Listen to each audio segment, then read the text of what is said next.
What's going on, guys? Welcome to the channel. Truth Techno Gamer here. There's a lot to go over here. The PlayStation 5 is real, guys, and there's a lot of stuff happening, a lot of news coming up fast and furious. I'm a bit late probably with this video, but I'm basically going to recap a lot of the big news items and the big pieces of information that we've gotten over the past few weeks, in some cases even a few months, and putting this all together for you guys. A lot of people I know that are subscribed to the channel that follow me don't follow the game industry like I do and are not privy to every piece of insider information and all of the leaks that's going on. So if you're interested in next generation, if you're interested in PlayStation 5, I'm going to give it to you straight and I'm going to break it down for you and try to put it all together. And there's a lot to go over. Like I said, man, it's plenty of reason to get excited, plenty of reason to get hyped. I'm hyped. Let's get to it.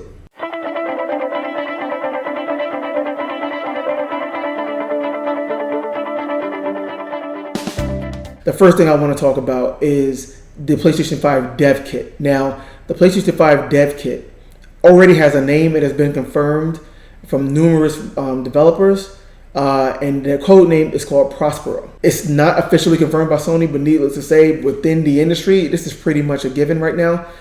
Prospero is the name for the dev kit, and this dev kit now has had quite a history. Initially, we first got wind of the PlayStation 5 dev kit, or next gen PlayStation dev kit, from a patent that was discovered. In the patent, there were some drawings that illustrated what was supposedly the PlayStation 5 dev kit. The interesting thing is that this drawing looked really weird. It looked like a console or even a dev kit that unlike we've ever seen. But it was interesting because it looked very futuristic. It looked like, there was a lot of design put into it. And, it had like this outline of a big V, kind of looked like this kind of spaceship thing. The V is actually, a reference to 5, right? Because this is PlayStation 5. And initially it was so kind of radical that most people just, said, no way. They just kind of dismissed it.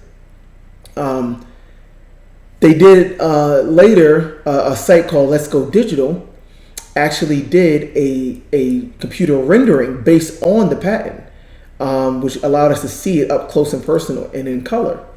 And, you can see, I'm showing here, some of the details. Again, very futuristic looking. Definitely not small. Has a lot of ports, a lot of USB ports. Kind of the standard things you would expect to see. There's clearly a disk drive in there. But the biggest thing is that big V shape with, all of those vents, I mean, it looks like there's a beast in there, right? I mean, basically from a hardware standpoint, there's a lot of components in there that require a lot of cooling. And, this is quite an interesting design to do so instead of just a big, square box that you're going to try to cool. But clearly there's a lot of thought in here about cooling this system in a way that still looks elegant. And I think it looks pretty cool. But again, at this point, we don't know if it's anything real or not. Around this time that this is happening, when this patent was first filed, there was a number of developers that went on Reddit and Twitter and basically said, yep, we have a dev kit here in the office and that's what it looks like. Again, you got to take that with a grain of salt, but it all was but confirmed. Even folks like Digital Foundry said that their sources confirmed it. And then a little bit later in September, or actually early October, Sony released more information, which I'm going to get into in a bit, official information about the PlayStation 5, once again to Wired.com. And in that article, the journalist from Wired that was at this studio to actually, try out and see the PlayStation 5, commented that they saw a dev kit that looked like this patent and this rendering. So that was another confirmation that, yeah, this probably is real. But it wasn't until a few days ago, at the time as I'm making this video, in October, that we actually got our first official photo. And the photo comes courtesy of Zone of Tech, who said he received it from someone he knew that is a developer. And here it is. So now we actually have an actual photograph of an actual PlayStation 5 dev kit. And it looks very much like the patent. And notice that not only do we have these huge vents on the inside of the V and the outside of the system to help cool this thing down, It has all of the ports in the front that was mentioned. It still has a disk drive there. It has the PlayStation logo on there. But I also noticed that it has a piano black gloss finish. And that's interesting because if you guys need some perspective here, let's take a look at what the PlayStation 4 dev kit looked like. Okay? This is just one example, but basically, most dev kits, for one, they don't look like the final system. In many cases, they don't look anything like the final system, as you can see with the PlayStation 4 dev kit. But also, they look very industrialized. There's not a whole lot of design effort to make them look appealing. Most of them just look like almost like one of those old school VCRs, seriously. Or just like a big rectangular box with some lights going on. That's been the case, especially on Sony's side, for generations now. When you look at the PlayStation 5 dev kit, again, it just has a lot of engineering effort into it, which is interesting because, again, why? Why bother for a dev kit, right? Developers don't care about how the thing look. It's sitting in offices. Believe me, I've seen them. Not PlayStation 5 dev kits, but other systems. They're sitting stacked up in offices, just running tests, and it's for development purposes. It's not sitting in a living room where someone needs to look at it. It's not meant to be appealing. You know what I mean? But this PlayStation 5 dev kit has a lot of thought into it. The cooling thought into it, the design aspect thought to it. Again, having a piano gloss finish on it, like why? It just seems curious to me. And I'm not saying that the final system will look like this, but it does seem like the final system will have some serious engineering into it and some serious thought into it. What I like about it is I'm always a proponent for pushing the envelope. I think that I love the fact that it looks different. And I want my next gen console, my new fresh console, to really make a statement, to really say like, yes, this is something. Like, this is something where someone comes to your house and they see this thing sitting on the shelf and they're just looking like, whoa, like what is that? I think there was something to say with that, even if on paper the specs are less than like the Xbox, for example. If it just makes more of a statement, if it looks more expensive, if it looks more powerful, if it looks and feels, just like something that makes you feel more proud to have it, that goes a long way, I think, especially in the beginning of the console cycle where the early adopters are trying to decide which system they want or stuff like that. So I love that they're actually trying to push the envelope. Hopefully they continue with not specifically this design necessarily, but something that makes a statement for PS5. That's that much I can hope for. But it is real, guys. This is PlayStation 5. Developers have this thing right now, and it is going. So that's number one. The second thing, like I mentioned earlier, is that Wired got another exclusive story with Sony where Mark Cerny, the system architect for the PlayStation 4 and 5 himself, actually released some more official information. And basically, they invited Wired to go to somewhere, I'm guessing somewhere on their headquarters, invited them there and gave them some really secret behind-the-scenes demos of certain aspects of the system. And so I'm just going to go through the list of what things that they confirmed and what things came out of this article. Again, this article is linked in the description to the video, so you can go to the source yourself. But I'll talk about what specifically is revealed here. Right. Number one, they confirmed that the name of the system is indeed PlayStation 5. Duh. We already been saying that, but they had never confirmed it. Obviously, they've never called a Sony console anything other than PlayStation, and 5 is the next one, so it makes sense. So they confirmed that. Great news, Sony. They also confirmed the release date as holiday 2020. They didn't say a month, but we know that it's coming out before the end of 2020 in the holiday time. Again, this was all but a given. It's all but known already for most people inside, most people that follow gaming. Most game systems come out in the holiday time frame. In fact, if you look back at PlayStation, every console has come out in the holiday time frame. PlayStation 1, I believe, was September, PlayStation 2, October, and PlayStation 3 and 4 both came out in November. So, again, not really much news there. I would guess November again because they love to release around the time of the holiday rush and Black Friday, etc., to get as many sales as possible from the early adopters. But also, no coincidence, this is also the same window that Xbox already confirmed for Scarlet, all right? Holiday 2020. So that's when it goes down, guys. Get ready. We're about a year out.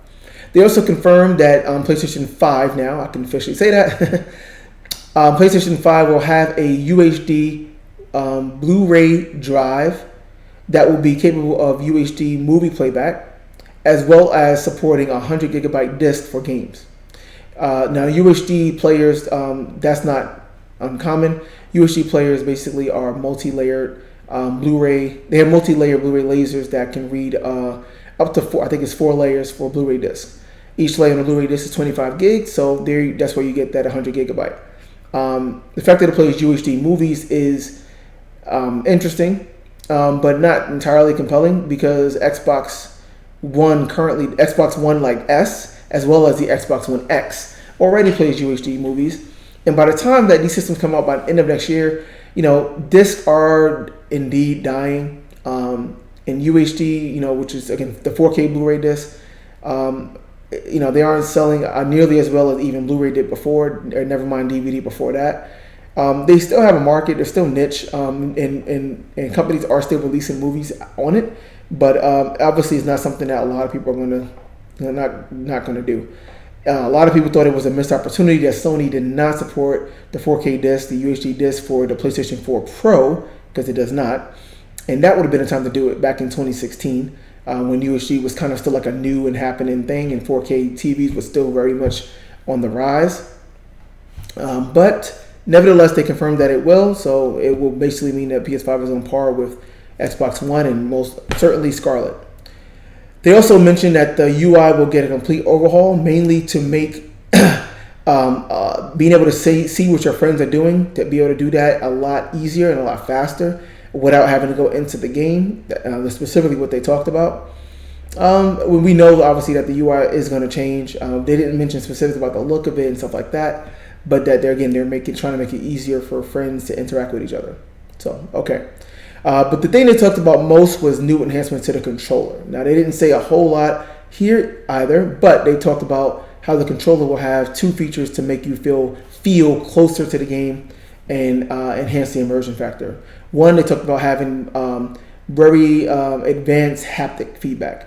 Now, this is a little bit more sophisticated than just pure rumble. Most controllers now, including the DualShock 4, and that's part of the PS4, just has like these rumble motors, these like little motors that just shake essentially, and a developer can program the intensity of the shake to simulate certain feels. Obviously, coming from nothing, we've been having that now since the PlayStation 1 and N64 era. It really should be N64. They did it first, and then PlayStation 1 follows suit with what they call the DualShock, and in terms of console at least. And yeah, that gave us the sensation of getting hit. You feel a shake or whatever, but it's not really sophisticated in terms of you being able to tell what is really happening. The idea here with these advanced haptics is that it's not just shaking, it's the way it actually rumbles and the way that it provides feedback, the intensity, even the shape of the feedback, etc., will allow you to be able to discern things like the difference between a character walking over sand versus walking in grass and walking over gravel. You can actually feel the difference in the texture of that in the controller. The other thing that they talked about with the controller is that the triggers will actually have a programmable tension factor, so that a developer can actually control the tension of the triggers when you press them. Now, this will be good for example, the example they use in the article.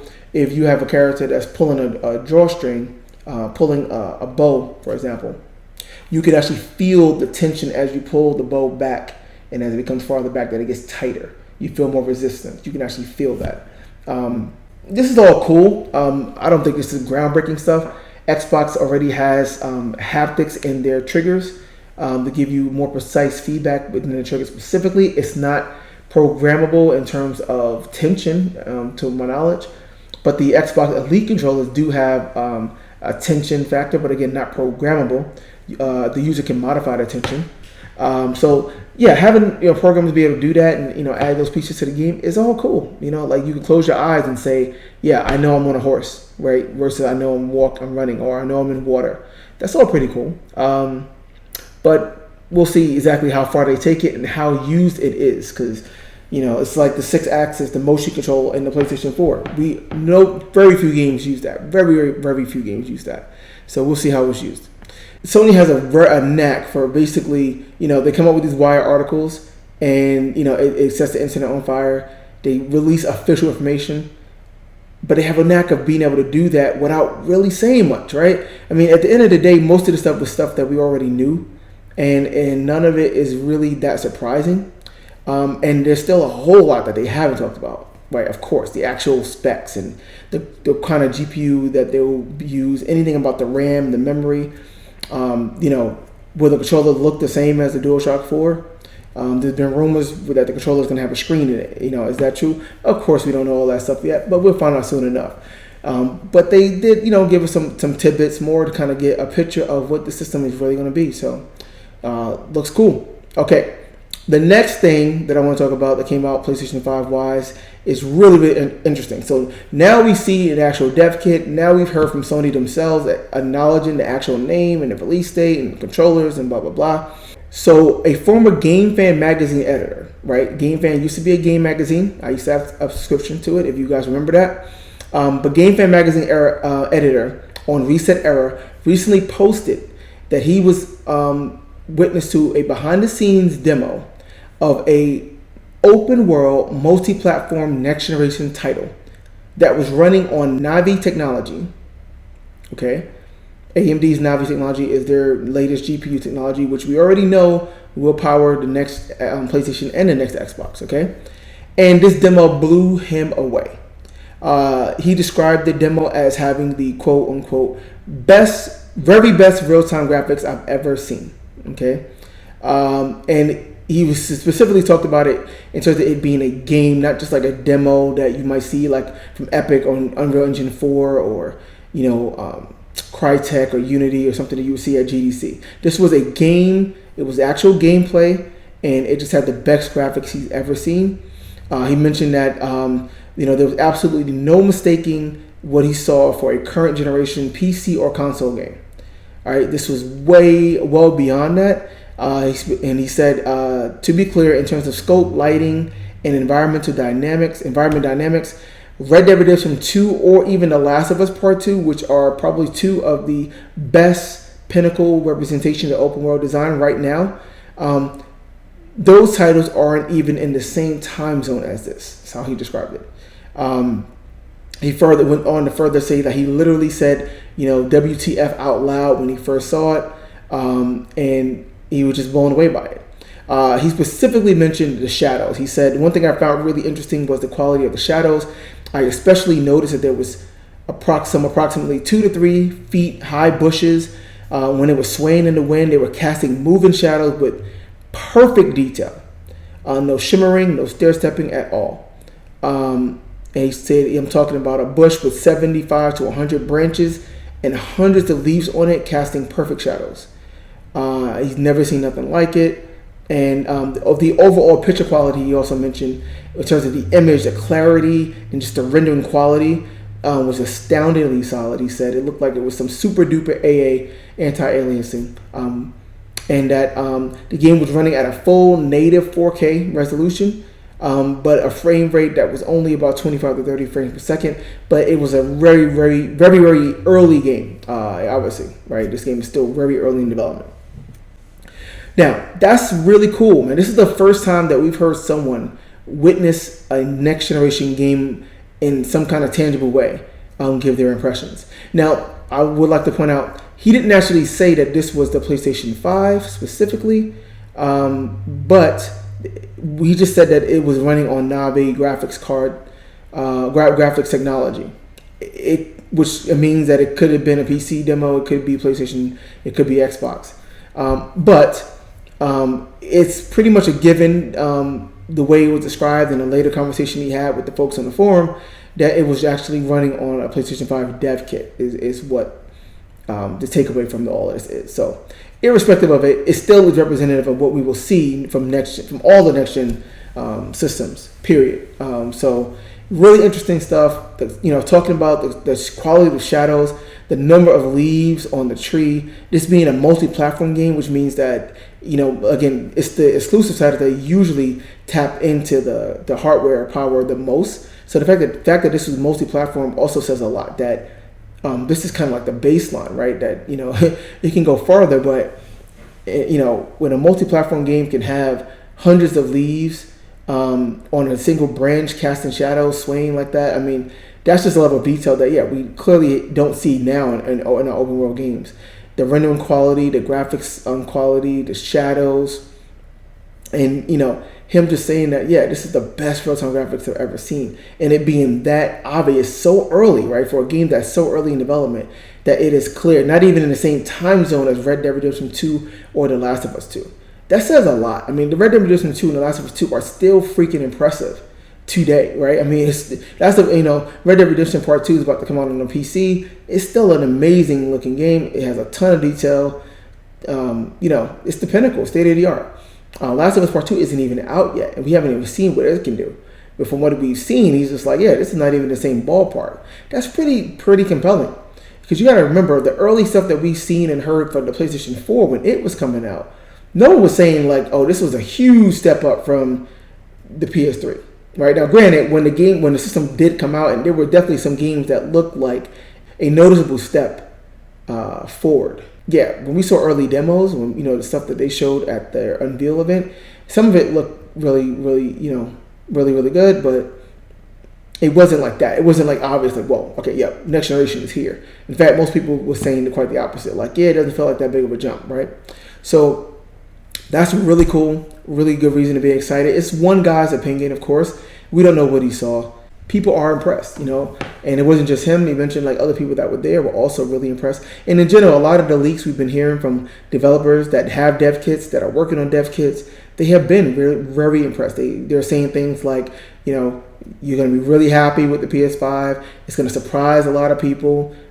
It's amazing to see what we're able to do every day when I go into work. We're hearing stuff like that from developers. So definitely reason to be excited. Okay, the next thing that happened PS5 wise, like I said, it's a lot. The next thing that's going on is for backwards compatibility. Now, Sony has already said that they confirmed that PlayStation 5 will be backwards compatible with PlayStation 4. Okay, we know that. But, and I've said this before, I've said this on forums, I've said this in my blog, if you've read it. There's been a lot of talk, there's been some patents filed from Sony that talks about PlayStation 5 not just being able to play PlayStation 4 games, but being able to actually play the entire history of PlayStation titles, from PlayStation 1, 2, 3, up to 4.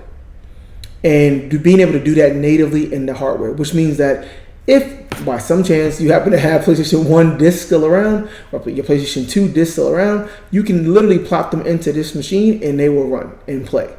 And not only do that, but they will probably do it in some enhanced way, of course. Obviously, playing a PlayStation 1 game on like a modern 4K screen would be pretty painful, and I think Sony knows that. So the patents are talking about how you can spoof a CPU, like basically how the PlayStation 5 CPU can trick the game into thinking that it's actually running on the original hardware. There's patents that talk about how to do like dynamic on-the-fly texture swapping, so you can take out the old textures and swap them in with new high-resolution ones on the fly. Now, this is some really sophisticated and challenging stuff, which is why I'm still skeptical in terms of how far they can go with this. Being able to play the games in the first place is already a big step. It wouldn't be 100% compatibility. I extremely doubt that. But even if they can get, if you can play half your PlayStation 1 game, if you can play even just a set of like several hundred of your PlayStation 1 and 2 games, that's already pretty cool, especially if it's enhanced. But this is not confirmed yet, but there's been a lot of rumors about that. And this has just been heating up. There's been more patents filed recently. And there's been I guess you can call it kind of well, not really a leak, but there's an insider. His name is PS Erebus. I'm not sure how to pronounce that. But he's someone who's been leaking information and been accurate in the past for a lot of different things. So he put out a tweet just last week that said, or actually last month, that said, "Do not dispose of, trade, or sell your PlayStation, PlayStation 2, PlayStation 3, or PlayStation 4 games. Hashtag Sony, PlayStation, a bunch of other hashtags. Hashtag PlayStation 5 anniversary." So this is the thing, right? So the PlayStation 25th anniversary is actually happening next year in 2020. The first PlayStation came out in 1995, believe it or not. So we're hitting the 25th anniversary, and then there's a lot of talk about what that means and what Sony will do. So there has been talk about Sony trying to celebrate that by doing things that honor the past, right? And there's been another quote from a guy called Patrick Kaplik. And Patrick Kaplik is another insider. And he made a statement saying that from what he has heard and what he has seen, PlayStation 5 is just as much about the past as it is about the future. And that's an interesting quote, right? What does that really mean? Now, of course, it's the next generation console. We already know that they're obviously doing a lot to push things forward, but it's just as much about the past? So he didn't say much. It was kind of a tease, but we're hearing a lot more about this stuff. And again, these patents have been coming out strong. So like I said, I would not be surprised if PlayStation 5 comes out, and maybe not day one at launch. That's another thing. It may be part of the design and part of the model, but it may not be there day one. But either way, and it's capable of basically playing everything PlayStation. And that would be huge because there's no other company, Nintendo, not Microsoft, not Google, not Apple. No one has the gaming legacy that PlayStation has at this point. Nintendo has a very extensive legacy, of course, and they probably can match or not exceed Sony's. But Microsoft definitely can't. Google definitely can't. So that's just huge to be able to just honor that. Now, there's a lot of questions about that. Again, how many people still have PlayStation 1 discs around, right? So is it only going to be for disc? Is it going to be some way of making, digital representations of those games that you can also just kind of play and download or something like that onto your PlayStation 5? That would be really awesome as well. How does this play into PlayStation Now, and what the cloud service will be able to do? So we don't know how this will look, but clearly Sony is definitely working on some way for this new machine to be compatible with as much as possible in terms of the PlayStation legacy. And somehow, some way, the PlayStation 25th anniversary is going to tie into the PlayStation 5 in a big way. That much we can say. So keep a lookout for that, man. That will be huge. Again, we're going to be playing PlayStation 4 games on PlayStation 5 for sure. But yeah, PlayStation 3. God, man, what would that be like to be able to pop in Killzone 2, for example, on the PlayStation 3? Which still is impressive to this day. It was one of the most technically impressive games at the time. And of course, it's somewhat dated now. But pop that in, and especially if it can smooth out the textures, man, and up the resolution to 4K and increase the AA. I mean, like that, right? That's like a Killzone 2 remastered. That would be awesome. Motorstorm remastered. Oh my God, man, that would be awesome. So, man, I'm all for this, and I think that would be a huge differentiator and a huge selling point for Sony. So keep an ear out on that. Another thing that's come out for PlayStation 5 recently is another patent that shows a PlayStation controller, a DualShock, in the patent that connects directly to the internet and not to the system, so that you can play games on the cloud. Now that actually is exactly what Google is doing with the Stadia, right? The Stadia controller connects to the internet in order to reduce latency. So what this says is that Sony, again, is serious about their cloud gaming. They don't plan on going anywhere with it. And it's going to be integrated into the PlayStation 5, which is something else that was also confirmed by one of the Sony execs in Japan just last week as well. And that, yeah, I mean, if they follow that model, what that means is that, in theory, you can play. Because the thing is that in order to play PlayStation games, you need a PlayStation controller. That's the problem. Like other streaming services that you're playing on PC or whatever, you have a keyboard or a mouse. And in some cases, mobile, you can mimic a keyboard on the touch screen or something like that.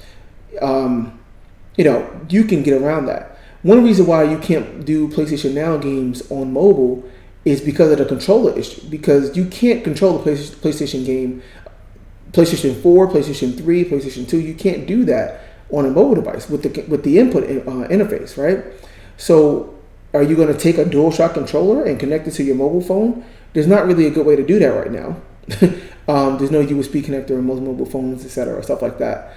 So that's one of the big obstacles. On the PC, you need to plug in your DualShock, which can work on the PC. You're plugging your DualShock 4 controller to your PC in order to use PlayStation Now. So what this does is, instead of having to worry about connecting a physical controller to that device, if you could connect directly to the internet, now that frees up that you can bring your controller to play your cloud games on any device, televisions, mobile, other consoles, right? You can bring it to any device and be able to play your games that way, which again is what Google Stadia is doing, and that's pretty powerful. So again, it shows that Sony is serious about their cloud gaming, and we're going to see some big stuff coming from that, I believe. The last thing that I'll mention, and one of the last big pieces of news, is something called Sony PlayStation Assist, which is another patent that was discovered where it's an automatic in-game assistant using artificial intelligence. So basically, when you're playing a game, this AI is detecting what you're doing in the game, and if you need help or need tips, it'll automatically be able to send those tips to you, to your screen, and be able to provide you with ways to help you in the game. So think like how Amazon uses like an AI that tracks your shopping history and the website history, et cetera, to give you recommendations on what things you want to buy, right? Google uses the same thing for within Google search or whatever, which gives you directed ads, right? So they know what you've been looking at, what you've been watching, and where you've been browsing to say, hey, you probably want to see an ad on PlayStation, right? Giving your history or whatever it is. So it's something similar to that, right? That's why it's AI. They're going to see what you're doing. They're going to see how you're playing. And let's say you get stuck at a part of the game, you'll get a prompt for a video that shows you how to get past it, for example, something like that. Or maybe just get a video of someone else on your friends list who recently beat that part of the game or something like that. Pretty interesting, but again, the bigger thing is that it confirms that Sony is actually working on AI enhancements and AI assistance for the next generation console. That could mean that we may get, even like an AI voice recognition system similar to Alexa, right? Google Home type of deal, where we can talk naturally and interface with our console that way. I would not be surprised to see that from both Sony and Microsoft. We already know that both systems are going to have an integrated camera for streaming, because streaming is such a big deal now. But yeah, that means they'll have a microphone, and being able to talk to it just seems like a logical conclusion, even if the microphone is in the controller. I think that that's the future, and it makes sense that they'll have that as being part of their UI.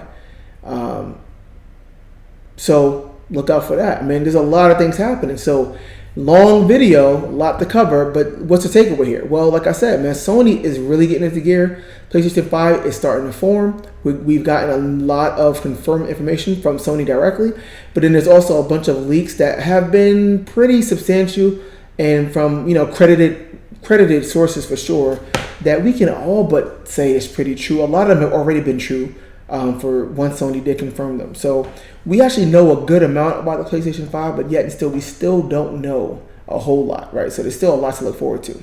But PlayStation 5 will be a larger leap than PlayStation 4 was at the time. When you put all this stuff together and you hear about the rumblings from the developers, from the insiders about how happy we'll be, the leaks and the insider information about what the specs will be, again, the impressions and how people have been amazed by what they've seen so far. You can just look at that dev kit, and see how beefy it is and how over engineered it is.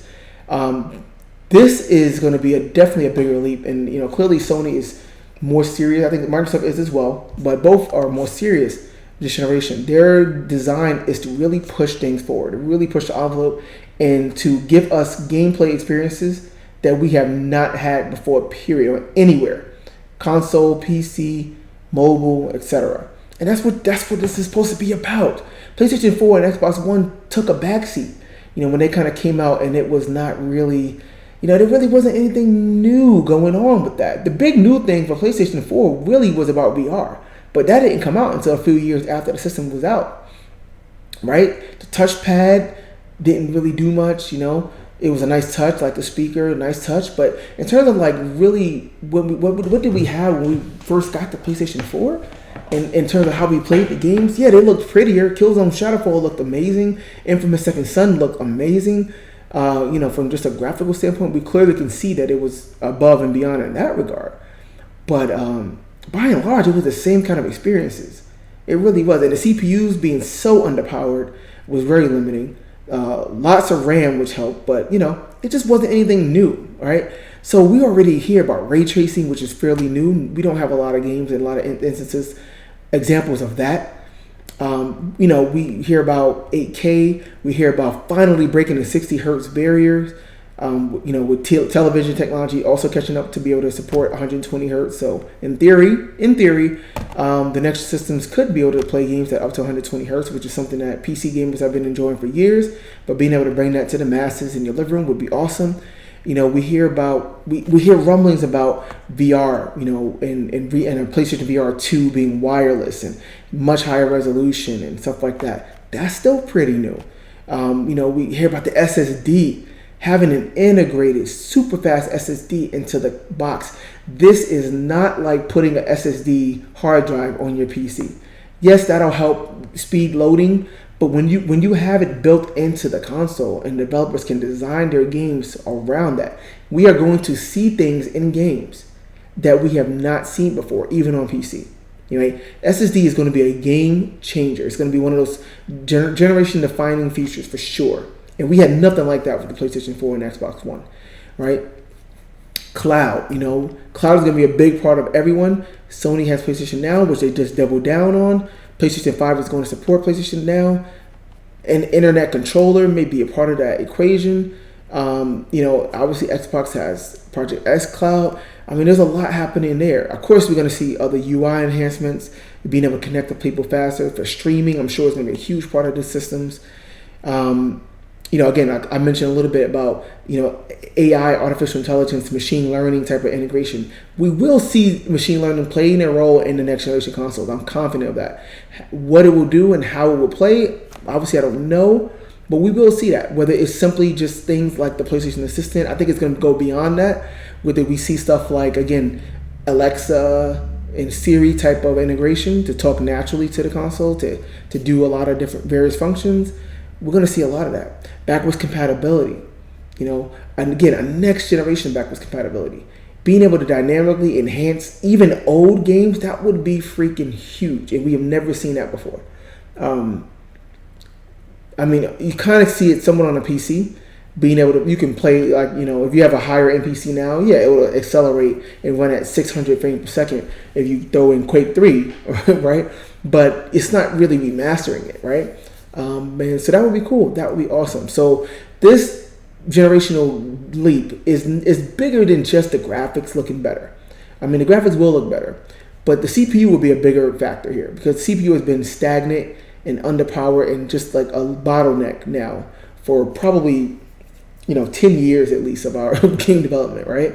So being able to see much better simulation, being able to see much bigger open worlds, more characters, better AI, smarter characters, meaning that more simulation and dynamic aspects in the environment, weather effects and wind swaying, stuff like that, physics being a much bigger part of things now, shooting things and being able to see different components break down dynamically, stuff like that, which we have not been seeing this generation. That's the kind of stuff that, it's going to change the game. We're going to see completely different types of gameplay experiences than what we have been playing on PlayStation 4 and Xbox One for the last 6 years now. 7 years by next year. Okay? We will. I promise you. Okay? It's definitely something to get excited about. The graphics will look better. Will they look drastically better? Who knows? Ray tracing and all this stuff could play into that. It will look better. And he, like he said, this developer said, game fan editor said, it's the best real-time graphic he's seen, bar none. That's evident from a game that's super early in development, and the first thing that he ever seen. You usually see something you're like, okay, that's not. We saw Knack for PS4, right? That was the first thing we really saw on the PS4, and of course, at the time, most people were looking at Knack like that could probably be on the PlayStation 3. Maybe not quite as sophisticated, maybe not running at 1080p resolution. But that looks, I don't see that looking like something drastically ahead of what we see on PlayStation 3. That was the takeaway there. The first thing he sees is like not even the same time zone or anything we have now. That's cool. And a lot of that is due to the CPU over the GPU for sure. We still don't know a lot. There's still a lot to learn. I personally can't wait. I hope you can't wait. And I know I'm sorry for the long video, but there's been so much going on. I had to catch up. I had to put this stuff out there. And had to talk about it, man, because PlayStation 5 is coming, and it's definitely a reason to be excited. And I'm not even gonna date myself, but I'm well in my 30s. I've been playing games since I was like 5 years old, and I still get excited about this stuff. And it's just amazing that the technology and the talent, and from what we're seeing from these companies like Sony and like Microsoft and like Google and like Nintendo, and then from the developer community as well, that they're still able to even excite someone like me. At this point, it's like, yeah, I've been in this thing 3 decades. It's like I've seen so much. It's like, if one, you think it might get stagnant, but it's not. And there's still so much exciting stuff happening, and I can't wait. So there's going to be a lot more coming up for sure between now and February, which is the rumored full reveal for PlayStation 5. They usually do like a PlayStation meeting type of thing where they invite the press and they obviously make it public, and they actually highlight and show off the system in all of its glory. And that would be exactly what they did with PlayStation 4 as well back in 2013. It was the February 2013 PlayStation meeting where they first showed the PlayStation 4. So it just goes to to show that they would do the same thing with PlayStation 5. But we'll see. Maybe February, maybe March. Who knows? I'm excited. Hope you're excited. If you really have made it this far, please just comment and just give yourself a round of applause, because I really appreciate it, and I'm just happy if you made it there. I know this video was really long. I'll try to edit some of it down, but a lot to talk about. And I'm going to do separate videos to talk more about the technology on PlayStation 5 and kind of how to estimate what that can look like and stuff like that. Subscribe to the channel if you haven't already, please. If you made it this far, clearly you want to subscribe because you like what I'm doing, so just support it. Thank you. Appreciate it. Write your comments. Stay tuned. More videos to come. Thank you guys. Appreciate it. Till next time.